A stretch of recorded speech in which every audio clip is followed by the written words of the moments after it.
అటు ఢిల్లీలో పరిణామాలు ఉత్కంఠ రేకెత్తిస్తున్నాయి. దీనికి సంబంధించిన మరిన్ని వివరాలు మా ప్రతినిధి ప్రసాద్ అడిగి తెలుసుకుందాం. ప్రసాద్, చెప్పండి, రాజ్నాథ్ జైట్లీ మధ్య ఎలాంటి చర్చలు జరిగాయి? మొత్తంగా చూసుకుంటే కేంద్రం నుంచి ఎలాంటి ప్రకటన రాబోతోంది? ఎప్పుడు ప్రకటించే అవకాశం కనిపిస్తోంది? సాధ్యమైనంత వరకు ఈ రోజైతే ఈ ప్రకటన వచ్చే అవకాశాలు దాదాపుగా లేనట్లుగానే తెలుస్తుంది. ఇంకా చర్చోపచర్చలు జరుగుతూనే ఉన్నాయి.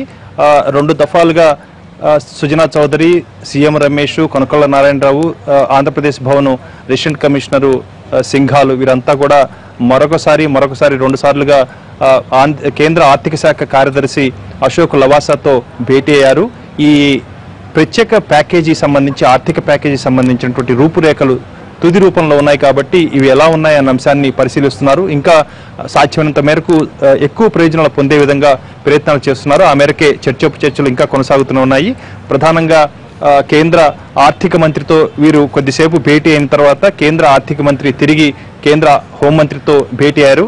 చట్టంలో అపరిష్కృతంగా ఉన్నటువంటి అనేక అంశాలను ఇంకా పరిశీలిస్తున్న హోంమంత్రిత్వ శాఖ నోడల్ ఏజెన్సీగా ఉంది కాబట్టి చట్టాన్ని అమలు చేసే బాధ్యత హోంమంత్రిత్వ శాఖది కాబట్టి సంబంధిత శాఖలకు ఇప్పటికే హోంమంత్రిత్వ శాఖ ఆ సంబంధిత శాఖ కార్యదర్శులతో ఏ అంశాలపై ఇంకా పెండింగ్ ఉందో వాటన్నింటినీ కూడా త్వరితగతిన పూర్తి చేయాలని కోరటం జరిగింది. ఆ పురోగతి ఏ రకంగా ఉందని తెలుసుకునేందుకు కేంద్ర ఆర్థిక శాఖ మంత్రి అరుణ్ జైట్లీ రాజ్నాథ్ సింగ్తో భేటీ అయ్యారు.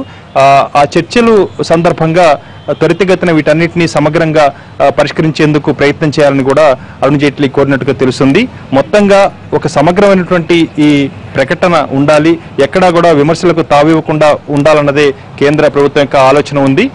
ఆర్థిక ప్యాకేజీ విషయంలో కూడా సాధ్యమైనంత ఉదారంగా కూడా వ్యవహరిస్తూ ఆంధ్రప్రదేశ్కు తగిన మేరకు ఇంకా ప్రత్యేక హోదాకు వల్ల కలిగే ప్రయోజనాల కంటే కూడా మించిన స్థాయిలోనే ఈ ప్రయోజనాలు కలిగించాలన్న ఉద్దేశంతోనే ప్రయత్నం చేస్తున్నట్టుగా తెలుస్తుంది. అందుకనే ఆర్థిక శాఖ కార్యదర్శితో సుజనా చౌదరి వీరంతా కూడా మరొకసారి భేటీ అయ్యారు.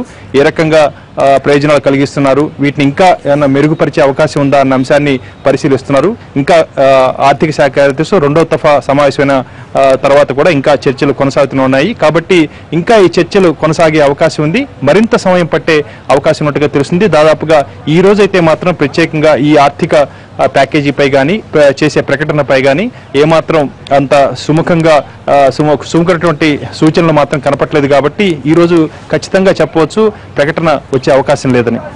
ప్రసాద్, ఇప్పటి వరకు కేంద్రం తరఫున ఎవరైనా ఏపీ ముఖ్యమంత్రి చంద్రబాబు నాయుడుతో మాట్లాడడం చేశారా?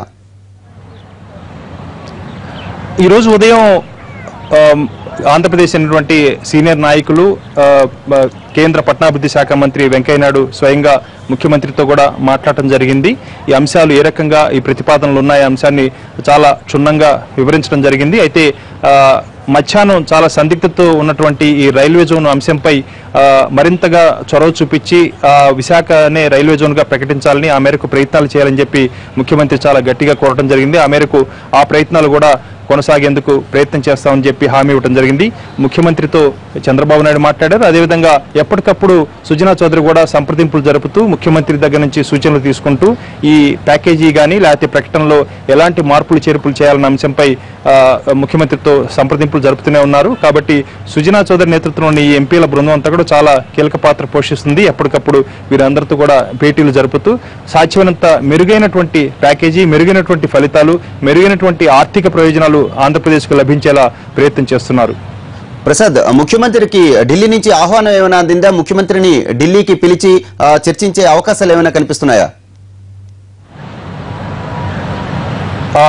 కేంద్ర ప్రభుత్వం యొక్క ఆలోచన అయితే ఆ రకంగానే ఉంది. ప్రధానంగా ముఖ్యమంత్రి సమక్షంలోనే ఈ అధికారికంగా ప్రకటన చేయాలి, ఆయన సంతృప్తి మేరకే ఈ ప్యాకేజీ ఉండాలి, ప్రకటన ఉండాలన్న ఒక అంశం చాలా తీవ్రంగా చాలా గట్టిగా కూడా కేంద్ర ప్రభుత్వం ఆలోచిస్తుంది. అయితే దీనికి సంబంధించి ఇప్పటికే పలు ప్రతిపాదనలు ముఖ్యమంత్రి ద్వారా వచ్చాయి. ఇప్పటికీ చర్చలు కొనసాగుతున్నాయి కాబట్టి ఇంకా అంతిమ రూపం లభించలేదు. ఈ రోజు ఉదయమే ప్రధానమంత్రి లావోస్ వెళ్లారు. గురువారం రాత్రికి అంటే శుక్రవారం ఉదయం కల్లా ప్రధానమంత్రి తిరిగి ఢిల్లీలో ఉండే అవకాశం ఉంది. వీటిపై చర్చలు సాగేందుకు మరొక అన్నటువంటి సాంకేతిక అడ్డంకులు కూడా ఉన్నాయి. రేపటి నుంచి అసెంబ్లీ సమావేశాలు కూడా ప్రారంభం కానున్నాయి. ఒకవేళ అసెంబ్లీ సమావేశాల్లో కూడా ఈ చర్చకు వచ్చే అవకాశం ఉంది. పెట్టుకున్నటువంటి ఎజెండా దెబ్బతినే అవకాశం ఉంది కాబట్టి సాంకేతికంగా వ్యూహాత్మకంగా కూడా ఇంకా చర్చలు కొనసాగుతున్నాయి కాబట్టి కొంతకాలం వాయిదా వేయాలనే అభిప్రాయంతో కూడా ఇటు రాష్ట్ర ప్రభుత్వం కేంద్ర ప్రభుత్వంగా ఉన్నట్టుగా తెలుస్తుంది. కాబట్టి ఏదైనప్పటికీ కూడా రాష్ట్ర ముఖ్యమంత్రి కూడా ఏకపక్షంగా ఎలాంటి నిర్ణయాలు తీసుకునే అవకాశం లేదు. ఎందుకంటే కేంద్ర ప్రభుత్వం చేసే ప్రతిపాదనలన్నీ కూడా రాష్ట్ర కేబినెట్లో చర్చించాలి, రాష్ట్ర సహచర మంత్రులందరికీ కూడా వివరించాలి, అన్ని వర్గాల వారికి కూడా సంతృప్తికరంగా ఉండాలి. ముఖ్యమంత్రి కూడా అత్యంత కీలకమైనటువంటి వర్గాల నుంచి అందుతున్న సమాచారాన్ని బట్టి ముఖ్యమంత్రి కూడా పలు మార్గాల ద్వారా ఈ ప్రత్యేక ఆర్థిక ప్యాకేజీపై ప్రజలు ఏమనుకుంటున్నారు, వివిధ వర్గాల వారు ఏ రకంగా భావిస్తున్నారు, వాళ్ళ యొక్క ప్రతిస్పందన ఏంటి అన్న అంశాన్ని కూడా తెలుసుకునే ప్రయత్నం చేస్తున్నట్టుగా తెలిసింది. ఇది కేంద్ర ఇంటెలిజెన్స్ వర్గాల ద్వారా అందుతున్న సమాచారం బట్టి తెలుస్తుంది. కాబట్టి ప్రజలందరూ కూడా సంతృప్తి పడాలి. ప్రభుత్వ అధికార వర్గాలు, అదేవిధంగా అధికార యంత్రాంగం, ప్రజలు, సాధారణ ప్రజలు, అదేవిధంగా వివిధ సామాజిక వర్గాలు, సాధారణ ప్రజలు ఏ రకంగా అనుకుంటున్నారు, వీటి వల్ల ఏ రకంగా వాళ్ళు స్పందిస్తారు, దీనివల్ల ప్రభుత్వానికి ఏ రకంగా ఉంటుంది, ప్రభుత్వంలో కాకుండా పార్టీలో కూడా పార్టీ నాయకులతో కూడా చర్చించి దీనిపై ఒక ఏకాభిప్రాయం వచ్చే ప్రయత్నం చేయాలి. కాబట్టి అనేక అంశాలు కూడా రాష్ట్ర ముఖ్యమంత్రి పరిశీలించాల్సి ఉంది. కాబట్టి ఆయన కూడా చాలా సున్నితమైన అంశం ఇది. ప్రత్యేక హోదా అన్నది రాజకీయ అంశంగా మారింది కాబట్టి అన్ని రకాలుగా జాగ్రత్తలు తీసుకోవాలి. కేంద్ర ప్రభుత్వం ఏదో ప్రకటించింది, రాష్ట్ర ప్రభుత్వం ఏదో ఒప్పుకుంది అనే భావన ఎక్కడా కూడా రాకుండా ఉండాలి.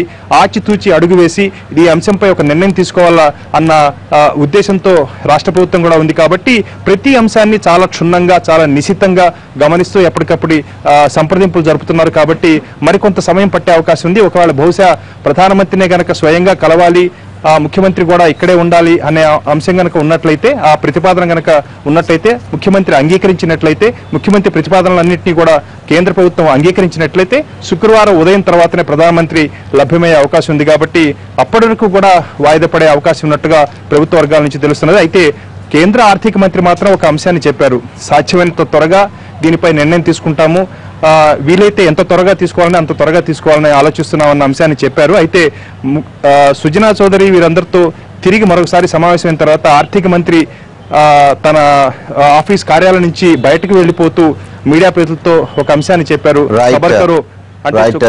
Thank you Prasad.